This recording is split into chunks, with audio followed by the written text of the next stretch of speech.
Good morning, everyone. I'm Martha Stokes. I'm a chartered market technician, retired buy-side professional. Today, we're going to talk about Amazon and that nice, huge gap. It was a breakaway gap.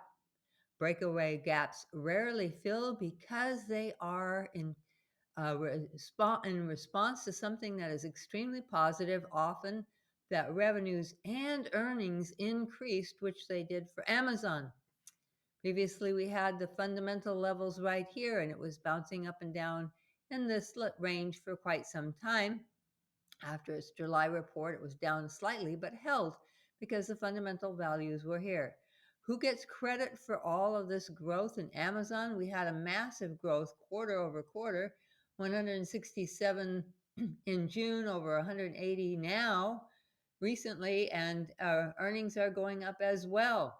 So, what is Amazon doing right?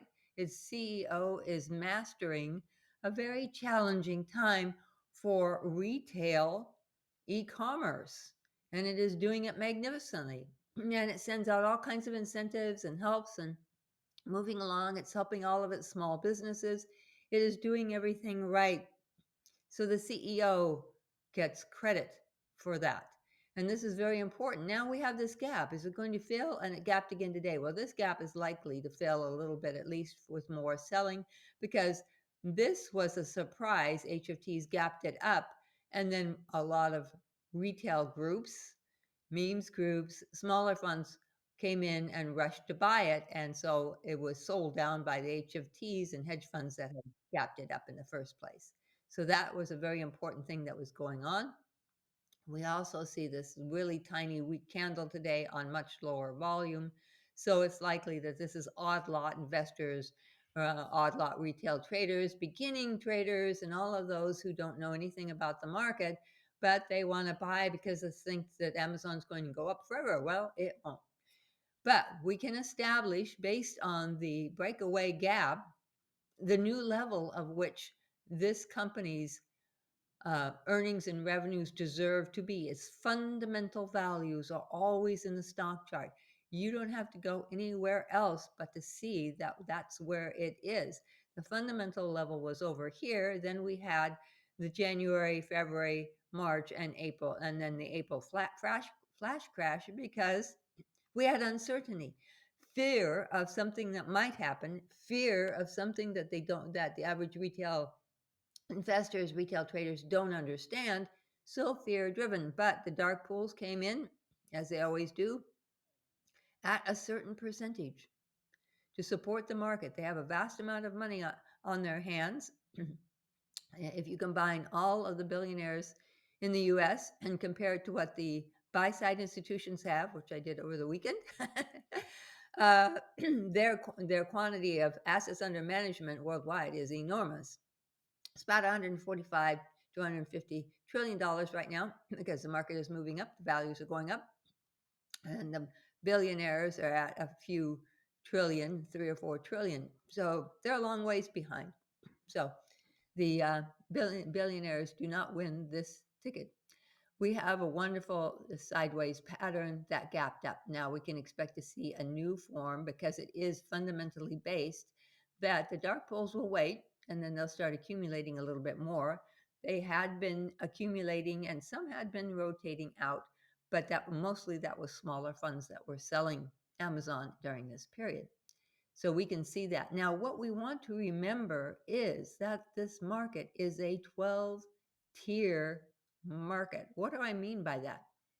Instead of being Main Street versus Wall Street, which hasn't existed for over a century, we have think of a chessboard that is multi-layered and stacks up upon itself. And what we have is at the very top, odd lot investors and traders who come in, beginners, and don't know what they're doing. They're just buying because they're so excited about the stock market and they think that it'll go up forever and everybody's telling them it will, and da-di-da. Well, they buy in at the top and then everyone sells for profits. And they lose a lot of money, hang on for a couple of years and then give up if the stock market is a bear market. The stock market is a bull market. I was asked several times on Quora, which I answer questions on, is What's going on? Is this the end? Is this the dot-com era? No, it's not the dot-com era. The dot-com era ended the great bull market of the 1987 to 2000. We're just beginning a bull market. So this is just the beginning. And all this new AI technology and everything that Amazon is incorporating its AWS systems are doing magnificently. Yeah, it actually navigated around a crash of its sub base, its infrastructure, and it didn't cause a major lockdown. So you can give credit to this CEO for managing Amazon in a very tough situation. And he's doing very well. So we have a new level, a new tier, a new sideways pattern that will probably develop, and a more probable accumulation that is going forward because this company is doing everything right. Everyone was discounting and thinking that Amazon wasn't going to make it because it was retail e-commerce, but it has a brilliant CEO. And you want to always be aware of that. It had an excellent quarter over quarter over quarter. You have to watch the quarter over quarter over quarter because what matters most. Year over year is deceiving, and you don't want to use that when you're trading a stock. You want to see the quarterly because it can project, not predict, but project where the next fundamental level will be. And it may dip down and touch the tops, but this becomes strong support because you have support from over here and you have support from over here. So this is very, very strong support. With the tiered market of 12 different market participant groups, you need to ask yourself when you're looking at a stock chart, who is in control of price right now? If you can read the stock chart just like you read a book, because it is, or music, sheet music, or programming, or engineering charts or graphs, it's the same thing. It tells you information that is well within this framework.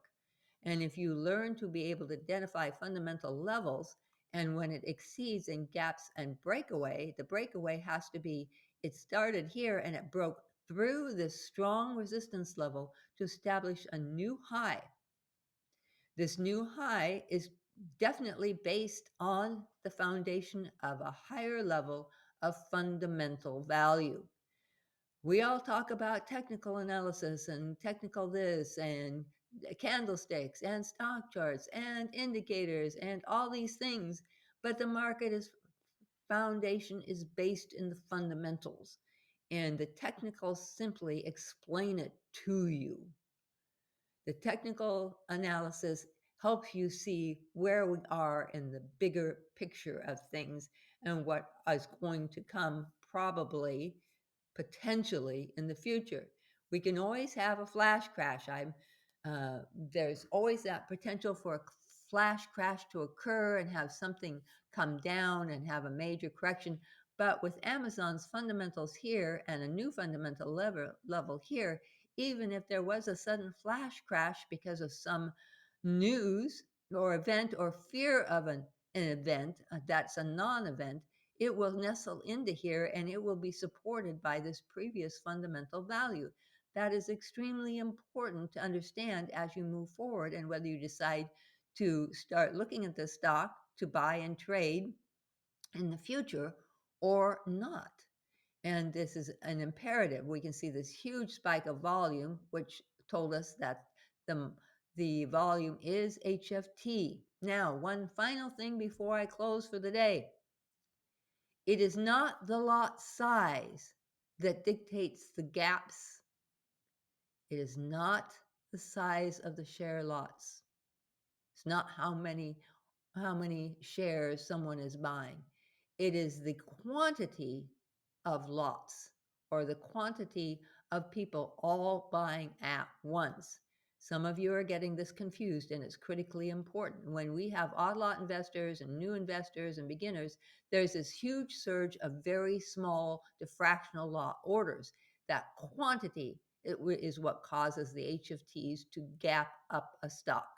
So always remember that, because it's an imperative that you do not confuse large lot versus small lot, and that you make the decision that it must be large lots because it is not. It is very small lots that are driving the gaps and the runs up. I'm Martha Stokes, and that's the topic for the day.